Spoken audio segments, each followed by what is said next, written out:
what I would hope, I think every Muslim should be certain about Islam, but they should always have a sense of fallibilism about their understanding of Islam. We hope that our understanding is the correct understanding, you know, and we should believe that. But this idea somehow that my understanding is the only understanding, it's the only correct understanding, that is the height of arrogance.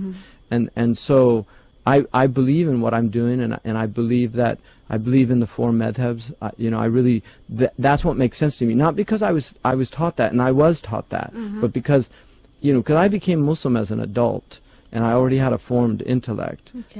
And so when I came into Islam, I got very interested, for instance, in the beginning, you know, I became Muslim with Sunnis, but because of the Iranian Revolution, I got very interested in the Shia. Because for me, I was just a Muslim, you know, and I didn't have any tribe. You know, I wasn't born in Iran or born, you know, I was born in America. So I got interested in the Shia tradition, you know, because it was very exciting at that time. This is 1979, 80. And so I started studying about the Shia tradition. But what struck me about Shia tradition that really bothered me was I couldn't understand how the Prophet ﷺ could have companions for all his life, like Abu Bakr, and that he was a bad guy. The Prophet just didn't know it. That just didn't make sense to me.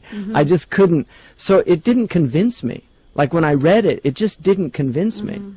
You know, I know the fitna, and I've studied that period, and there was a lot of terrible things that were done to the Ahl al-Bayt, but the argument that was made just didn't make sense to me. Whereas when I studied about the madhabs, the argument made perfect sense to me. One, it made me feel like that was part of the beauty of Islam, that there were different ways of interpreting, and that each school acknowledged the other school's validity in differing with them because they were based on sound methodological principles. So that made sense to me.